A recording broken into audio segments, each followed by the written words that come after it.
50 អ្នកដំបូងជាអ្នកលក់នៅ website ផ្សារភ្នំពេញបន្ទាប់ពីចុះឈ្មោះនៅក្នុង website ផ្សារភ្នំពេញរួចអ្នកទាំងអស់គ្នាអាចជ្រើសរើសភាសាចាភាសាខ្មែរឬក៏ភាសាអង់គ្លេសបន្ទាប់មកងាកមកស្ដាំឃើញរូបហាងអញ្ចឹងចុចចូលខ្លាចជាអ្នកលក់នោះនឹងចេញផ្ទាំងបែបនេះអញ្ចឹងសូមបំពេញចាព័ត៌មានអ្នកលក់មានឈ្មោះចាមានតកូលមានលេខទូរស័ព្ទ Telegram លេខកូដសម្ងាត់ចាយើងមាន2កន្លែងដើម្បីទៀងទាត់ហើយព័ត៌មានអ្នកលក់អាសយដ្ឋានហាងព័ត៌មានធនាគារចាមានឈ្មោះមានលេខគណនីចាមាន QR ធនាគាររបស់ម្ចាស់ហាងការដឹកទំនិញជូនភ្ញៀវមួយថ្ងៃនោះអ្នកលក់នឹងទទួលបានទឹកប្រាក់នៃថ្លៃទំនិញតាមរយៈ QR នេះបញ្ចូលរូបភាពចារបស់អ្នកចាឬក៏ជារូបភាពហាងចាហើយមានបញ្ចូលរូបភាព logo របស់ហាងចាហើយក៏បញ្ចូលរូបភាព slide ហ្នឹងអាចថាជា background របស់ហាងបន្ទាប់មកគឺចុចពាក្យថាដាក់ស្នើបង្កើតហាងលក់នោះអ្នកទាំងអស់គ្នាចាយើងបំពេញលេខទូរស័ព្ទនិងពាក្យសម្ងាត់ម្ដងទៀតហើយចុចពាក្យចូលប្រើចុចពាក្យថាផលិតផលបើសិនជាមានផលិតផលមុនហើយវានឹងឃើញ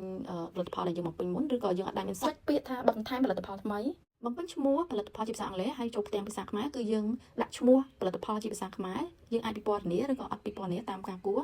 ចំពោះព័ត៌មានទូទៅសូមជ្រើសរើសប្រភេទទំនិញបើជាផលិតផលខ្មែរចាសូមចុច Cam Product ឬចុចប្រភេទផ្សេងចំពោះទំនិញរបស់អ្នកករណីទំនិញរបស់អ្នកមានពណ៌អញ្ចឹងយើងអាចជ្រើសរើសពណ៌ជ្រើសរើសពណ៌នេះគឺតើតើនឹង stock បើយើងអត់ជ្រើសរើសពណ៌ក៏កាន់តែងាយស្រួលក្នុងការបំពេញតម្លៃឯកតាគឺជាតម្លៃរបស់ទំនិញមួយការបញ្ចុះតម្លៃមានពីរបែបគឺមានជាភាគរយហើយនិងចំនួនទឹកប្រាក់មានការ promotion អ្នកទាំងអស់គ្នាអាចចូលប្រអប់បញ្ចុះតម្លៃចាហើយយើងជ្រើសរើស